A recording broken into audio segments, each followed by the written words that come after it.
Welcome to Small Insight, Big Impact live interview. Today is our maiden podcast, and I'm lucky to have a very good friend and somebody that I've known for a while, Mr. Albert Dadson, to share his life and professional experience with us today. I am your host, Dr. David Churchill. Albert Dadson has built a remarkable career. Over 2 decades, he has been working in the IT sector, shaping operations, digital transformations across the UN, Vodafone Ghana, the government of Botswana, and International Monetary Fund. So he's been all over the place, and name it, the type of organizations and different geographies. Beyond his work, Albert is deeply committed to youth empowerment, serving on several advisory boards.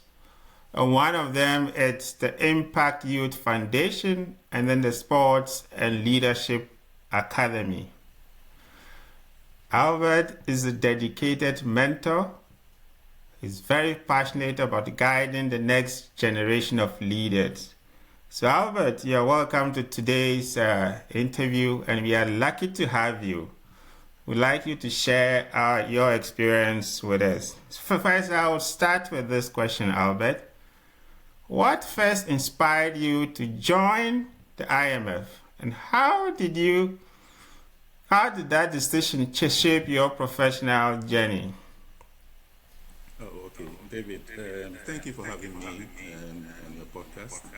And I'm honored to be, as you said, the first person to be on the podcast. So I hope it's a good one. So I think before I joined the UN, the IMF was for a long time in the UN, for about 15 years in the UN, and then I moved to the IMF. But what really, inspired me really, I would say this is on hindsight, right? Yeah. So after I've gone through the journey, realized that this is really what really inspires me. Yeah. Yeah, so it wasn't like a young guy coming up and say, I really want to work for the UN, that kind of stuff. I didn't have that, but I knew I wanted to work for a multinational. That's what I knew. Right. One of the why that? Because I schooled in Russia. Back then we had students from all over the world. So I was used to the multicultural kind of setup. Right. And I was also inspired by one of my good aunties who was also working for the Foreign Service and other UN agencies also. So I was really inspired by that also. But I didn't know until I joined the UN, then I really realized that it's good to be working for organizations like the UN that has a kind of impact globally, right, on humanity. So I think my inspiration came in later when I joined, and I continued from there with the UN for some time. I left shortly, maybe mainly because I wanted to grow more, and then I joined again. And then I ended up at the IMF just a year and a half ago. So it has been a good journey working. Okay. Yeah, can you take us back to your first few months in the UN? Particularly, that would be sort of interesting for those who want to join. A few lessons or a few experiences that you had that you think like they are inspiring. Okay, I think you are inspired because of the mandate of the agency you work with, right? Right. So the first UN agency I worked with was the UN Tribunal for Rwanda in Arusha, right? So this is an agency that was really serving the global justice, area, and was bringing kind of the perpetrators of the genocide, to book. So that was for me kind of something that really touched me. That I was really involved in something bigger than my IT area I was working with, right? Imagine, for example, you are connecting or helping the judges or the courts kind of get testimonies from witnesses across the world over a video conference, over satellite. I mean, you are the one kind of helping, making sure that really works. Yes. Right, so right. The session goes on, we realize that we'll bring an impact. And sometimes you see the news online, you're like, wow, I did help with that. Right? Interesting, yeah. For me, that's the kind of inspiration. I can really remember very well that kind of feeling I had when I saw that news, and then I saw that I really helped that happen. Right? Okay. Yeah, that's wonderful. So yeah, that's good to hear. Do you have any challenges that you faced? Some major ones that will speak to how working within the UN family looks like. I think challenges are really various aspects, but the one that really hit me most was really cultural, I would say, right? Right. So I was used to working in Africa, Arusha, Botswana, Ghana, Rwanda. But then I moved to Jordan, right? As a UN agency for the Palestine refugees, right? That's another really impactful agency of the UN that really I was touched with. Then when I got there, I thought I could work in multicultural environments, right? Yeah. Yeah. I realized that the Arab culture is also a very strong culture, deep, that you really have to be immersed with it so that you'll be able to work with people. Yeah. Right? The first year of mine was a rough one. It was a huge challenge. I had a team I was working with, and getting them on the same page and on the same side to really deliver the things that we need to deliver was a struggle. Then I read a book, How to Work in the Arab World. Right. And there's one story that really hit me and that helped me along the way to overcome these challenges. It's about the Bedouin culture. The Arabs, the Bedouins are like nomads, people that move around the Arab world. And the story is that if you visit a Bedouin family, they will not ask you anything, why you came, what you're coming to do, until after 3 days. Right, so they feed you, they let you hang around, and then after the third day, then they ask you to sit down and say, what do you want? And that taught me really in terms of patience, working with people of the Arab culture. You really have to be patient to get things across and be able to really work with that person. So trust is important. Trust, the person will trust you. Yeah. So you'll be able to work with that person. It reminds me of my time in Sudan when I was working there, and also in Eritrea in terms of culture. Culture, it's the bedrock, as you mentioned. It underscores all types of work, and you're right. If you take time to understand the culture that you're working in, and then you get to know how to behave or act, or in a way you build trust, as you've rightly pointed out, and life or work becomes a bit more easy for you. I actually lived that in Eritrea, because before I went, just to add to what he said, the UNICEF's working relation with the government was quite intense, but then, just like you pointed out, taking time to understand the culture, know how to work, who to talk to, when to talk to, and how to do it, sort of opened doors, and then it sort of built some form of trust for us to be able to work. And eventually I was able to take them to Costa Rica and other places, South Africa, for conferences that never actually happened during UNICEF's work. So bottom line I'm trying to sort of say is I agree with you that culture, it's very important in this international development work. So thanks for sharing that with our audience. So then, so can you tell us a bit how your role has evolved over time? I know you've worked for the different branches of the UN, and just like what you just spoke to. If you can tell us how you transition from one to the other, especially for those who are interested in joining or sort of moving from one agency to the other.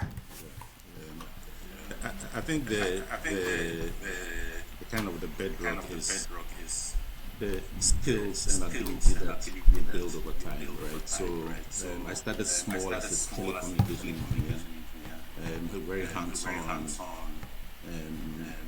but then to be able to grow and to move, learning and kind of ability to grow in diverse areas of the area you work in, take on responsibilities that even most probably are not covered in your technical area, be able to grow, right? So within the UN, I realized that you really have to have diverse skills to be able to really take on, opportunities that come up, because opportunities do come up.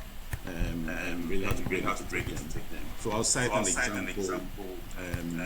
Because my background is really pure IT infrastructure kind of work. I realized that to be able to really grow beyond that, I need certain skills that are required in other areas of IT. So, for example, IT service management, information security, for example, right? And those areas around IT that if you want to grow, you can build your skills on. So I did build skills on that. And within the same organization, I was able to move from my area to the other area of IT service management. I was able to grow there and then take on the next step. So that is what has led me to the island, for example, right? So some of the skills I built beyond my core technical skills that I had when I joined the UN is what has led me to join. Interesting. So I think skills is key. Yeah, you've hit the nail on the and actually knowing the right skills and what to learn, because just experience you just shared clearly speak to how you took time to always analyze the working environment to see which type of skill set will get you where and when you have to do it. And I think this is very useful for all of us who intend to move to other roles, not necessarily a different agency, but making sure we scan the environment to know what will take us to the role that we actually want to take on from where we are. So thanks for sharing that with us, Albert. And my final question to you, Albert, is, we have a couple of people out there, those who are, the campaigners, the school students, eager to join or be like you, work for different agencies within the UN, different locations. So what advice do you have for them? If you can share a couple of advice for them, that would be helpful. I think maybe top three on my mind will be most probably have a plan, right?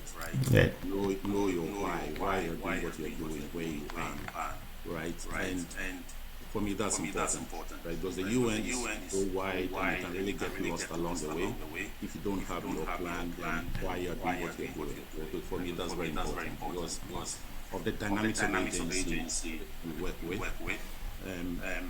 If you don't have a plan, you get thrown out, off guard. So that's very key. The other one is most probably building up technical skills, solid technical skills. I mean, that's very, very important. The UN needs, you can't be a generalist within the UN, right? You have to be a specialist, and technical abilities have to be strong to be able to help in areas that are needed. And I think UN, from your humanitarian background, you will know that you really have to be specialized in certain areas to be able to make the impact that you need. So for me, strong technical skills really is what I really advise people on. And also starting small, right? Right. It's very important. If it's a volunteer internships, projects, temporary jobs, temporary assignments to different locations, start small with that in mind. Because once you start the journey, that's where you get to network, you get to know people, you get to meet people, Right. you get to learn. Then that's where, you kind of grow within the UN. So starting where you are, starting small, for me is very, very cool. So these are going to kind of top three that I really Yeah. No, you're spot on, Albert. And I like the first one that you put across, the game plan. And I think I just want to clarify that. I think what Albert is saying that you should have a plan even before you join the UN, your short, long term, so that is your plan, your pocket plan. So while you're working for the UN, you are cross-checking whether you're actually hitting the milestones in your own plan, and adjust the plan as you move along, taking on different roles. And yeah, so Albert, that's a very, very good advice, not only for those who are trying to, but even for us in terms of what lies ahead of us. And I also like the idea of starting small, because some people they want to wait for for the big the one. big appointment, and that appointment may or may not come. So your advice to start small, and then that leads you to network, and people get to see or experience your skills and your capabilities, what you can do, and then the network aspect of it that you talked about is also very, very important. So, Albert, thanks so much for making time for us and sharing your personal journey with us, all the experiences that you've had in the different roles that you've held, and also sharing a couple of ideas with people who want to join the UN or other multilateral organizations in different geographical contexts. We are so grateful to have you, and I'm sure this interview will inspire others as well. So thank you for your time. And all the best with your next move and your next assignment within the IMF. Thanks so much Thank you, David, for your for time. having me. Okay. All right.